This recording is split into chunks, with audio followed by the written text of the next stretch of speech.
people wanting to know more about their lower back pain and if it's being caused by hip flexor tightness. And I've been getting questions with that, and then also anterior pelvic tilt. So all these things are really related, particularly when it comes to lower back pain. But I've also gotten questions about, or from people who are trying to address hip flexor tightness and doing posterior chain exercises and stretches and things, and not getting any results, right? Their back pain's not feeling any better, their posture's not getting any better. So I've put together this video series. It's going to be a 4-part series because I know you guys don't want to be watching a 30-minute video, and neither would I with all this stuff on it. And each of these 4 parts is going to cover a bit of a different area. So I'm going to get into all the different areas, and really this is just designed to help you more clearly identify and understand what's causing your back pain, if you have hip flexor tightness, if you do, how to fix it, exercises you can do, assessments you can use, and all this stuff, right? So in this video here, this is just part 1. So I'm going to go through 3 assessments that you can use that will help determine if you have, if you're anterior pelvic tilt, or if you've got back pain and if it's caused by hip flexor tightness. Because let's face it, you don't want to do a bunch of exercises and stretches and stuff if it's not going to work, because it's just a waste of your time and energy. All right, so here we go. 3 tests you can use.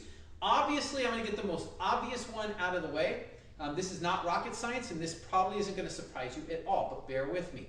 So, observing your posture first and foremost, okay? Just gives you an idea of where you're at, where you're existing at when you're just moving around, standing around day to day, okay? Now, I'm not big on static posture assessments. I really don't use them in evaluating a whole lot, but they can be useful just as an overall idea, giving you a general idea of things that possibly could be going on.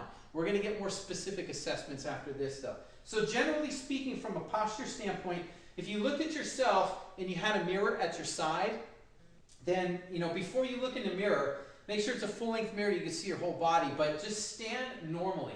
The way that I would tell somebody to do it is to close your eyes, take a deep breath, breathe it out, and just kind of shake it out and relax. Stand there and then open your eyes. Okay, so wherever you stand there, that's where you want to just take a quick check. And what you want to be looking for, really, look at the hip first and foremost. And you can see this if you look at the waistline on the pants that you wear. And look where it's at. Is it pretty close to even, straight across? Is it maybe slightly tilted forward? You know, if you're even or even slightly tilted forward, you're going to be okay. The things that you're looking out for are an excessive tilt. So if you're standing kind of, if you can see it like that, you see that down angle that I have? That's an excessive anterior pelvic tilt. It's also associated with an excessive curve of the lumbar spine. So these are the things that will give you an idea, right? That hip flexors could be tight, low back muscles can also be tight. They could be either or, they could be both, right? A lot of these things go hand in hand. Okay, so that's the first thing you're doing is posture. The second thing that you could do is a test we're going to go through called a straight leg raise, and I'll show you why that's okay, so on test. Our straight leg raise test, this is going to be an important test, and I'm going to show you how this goes. So you're going to lay flat on your back, okay, and I'm going to try and make sure I get at least my lower body and my trunk here in the camera. So lay with your arms out to the sides, palms up, and your legs straight out in front of you, okay? Take one hand and slide it under your lower back, all right? So what you're looking, or what you're trying to do is you're just feeling the contact that your spine has, your lumbar spine has on your hand. Just feel it where it's at. Don't do anything, you know, crazy. Don't push it down or do anything. Just kind of feel where it's at. What you're going to do is take one leg and do this very slowly and under control, because if you move fast and just raise your leg, you're not going to know what's going on. You're going to get inaccurate results. So do it slowly and controlled. Lift one leg all the way up. And you're feeling for, as you lift the leg up, does your spine lift off your hand at all? If it does, either during the raising or when you come back down, so you're going to test both ways. If it lifts on either one of those, then that's I'll show you what that means, but that it's considered a fail. You would fail the test, okay? Anything else passes it. If you can lift it up without lifting, and you can lower it back down without lifting your spine off your hand, then you pass it, okay? Now, if you fail that test, this is actually a test for coordination of the abdominal muscles. It's not a direct hip flexor tightness test. Why this is important to do is because many times a tight hip flexor can inhibit your abdominal muscles from working. So what you would do if you failed that test is you would go and stretch your hip flexors out and then come back and repeat the test. And if you get better results on the test the second time around after you stretch the hip flexors, then that's a positive sign that you have some hip flexor tightness issues that are going on.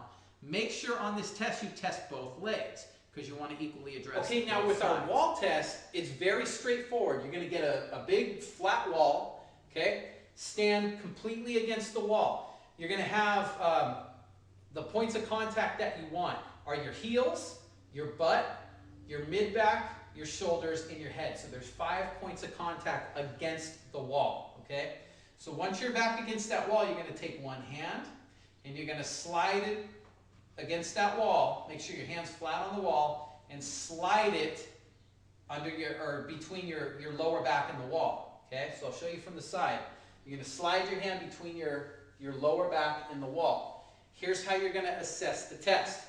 If your hand can't fit at all, you have to force it in there, or if it only fits up to about your, right up here, the knuckles here, or less, anywhere in between there, if that's all you can get. And when you do this test, you guys, don't force your hand in there. This is just comfortably moving your hand. So if all you get is about to here or less, then what that says is that you don't have tightness of the hip flexors necessarily. You've got a decreased curvature of your lumbar spine. Now that can present back pain and problems, but for entirely different reasons than what I'm going to talk about in this video, okay? So that's what that would signal. If you can fit your hand comfortably right up to about the middle part of your hand and it fits comfortably, you have an ideal curvature of the lumbar spine. Typically, your hip flexors are at the right length in that case. The thing that you're looking for if you have tight hip flexors is that your hand will fit pretty much all the way through, okay? So if you can fit that hand, if I reach through and my hand's coming out the other end without too much of a problem, see like that? If it's coming out like that, then that's signaling that you have too much curvature of your lumbar spine. You're typically going to see that anterior pelvic tilt with it, and it's typical of hip flexor tightness, okay?